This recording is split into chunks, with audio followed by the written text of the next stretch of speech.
Help me understand why we allow over 16,000 children to die each day from hunger or hunger-related diseases. Help me understand why it is acceptable for the 0.1% to control majority of global resources, while 6 million children die of starvation every year. Help me understand why we should grow up to empower corrupt banks, corrupt corporations, and corrupt governments instead of empowering humanity. Please explain to me why we should value power and profit instead of people.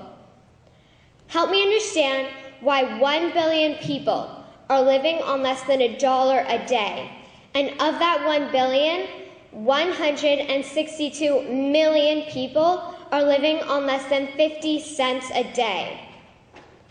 It is unreasonable to believe that poverty occurs naturally.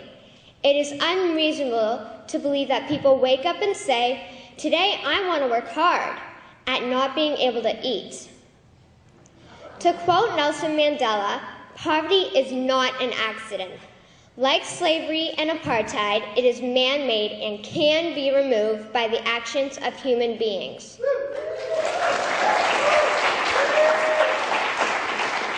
So if poverty is not an accident, then what is causing this pandemic we call poverty? It is the point of this speech to argue that a corrupt and violent group of people, through the use of governments, banks, and corporations, are causing the poverty we are seeing in our world. Allow me to explain how globalized banking is causing poverty, why this should matter to us, and how we can change it.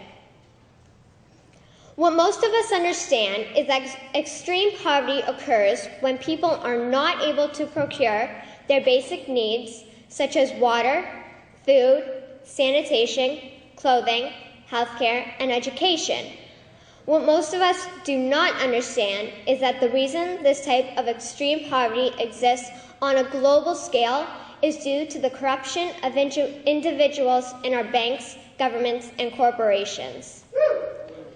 How do banks fit into the corruption? They are the credit creators. Nations access this credit, which creates the debt money that will be owed back to the bank. Attached to this debt money is compounded interest. This interest can never be repaid because the only ones allowed to create money is the banks. As a result, an exponentially growing national debt is created in every nation that borrows from these banks. How do governments fit into the corruption? They are the policymakers and the tax collectors. The corrupt politicians create policies that benefit the corrupt banks and corporations. These same politicians create taxation policies that lead to wealth redistribution from the poor to the wealthy bankers. Because the tax laws benefit the corrupt banks and corporations, the people who can least afford to be taxed carry majority of the burden. So how do corporations fit into the banking scam? Organizations like the World Bank, the IMF, and the WTO convince countries who are resource wealthy to participate in their centralized banking scam. Government leaders who will not support the banks are forced out and new leaders are put in. These leaders are paid to participate to the detriment of their country. These countries are then destroyed through the looting of their resources, the enslavement of the people, and the denial of benefiting from the profits derived from their own country's resources.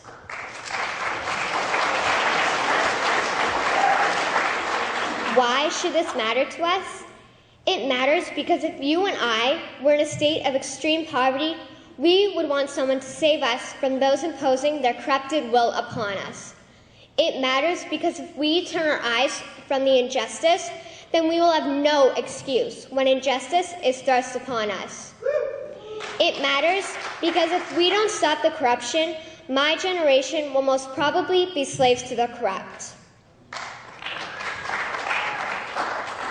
How can we change our present course? One option is that every nation creates its own bank owned by the people and quickly phase out the banks that are subject to the policies of the BIS. Second, close down the entire global centralized banking scam. Then make these corrupt criminals associated with these organizations accountable for what they have done. Third, each nation begins to create its own money supply to help create schools, hospitals, farms, and any other infrastructure needs. Any and all profit will go to the people and not private global corporations. In conclusion, we could begin to remedy the issue of poverty as well as other key issues such as the environment, energy, health, and education simply by stopping these corrupt individuals and groups. Albert Einstein once said, "The world as we have created it is a process of our thinking. It cannot be changed without changing our thinking." So let us change our thinking on governments, banks, and corporations so we can eradicate extreme poverty. Thank you.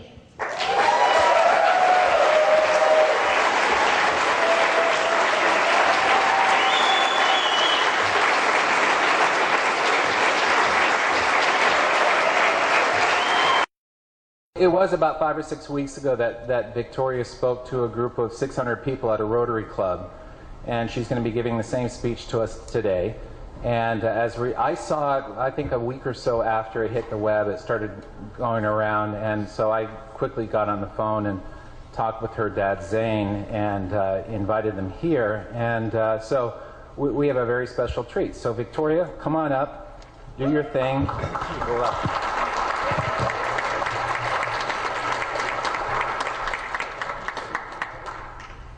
Have you ever wondered why Canada is in debt? Have you ever wondered why the government forces Canadians to pay so many taxes? Have you ever wondered why the bankers from the largest private banks are becoming wealthier and the rest of us are not? Have you ever wondered why the gross national debt is over $800 billion? Or why we are spending $160 million a day on the interest of the national debt? That's $60 billion a year. Have you ever wondered who receives the $60 billion? What I have discovered is the banks and the government have colluded to financially enslave the people of Canada. I will share with you 3 important points of reference which will hopefully spark enough interest and concern for you to continue the research on your own and to engage your government to stop this criminal act against the people of Canada. First, we will briefly examine the Bank of Canada. Second, we will see how our banking system works today.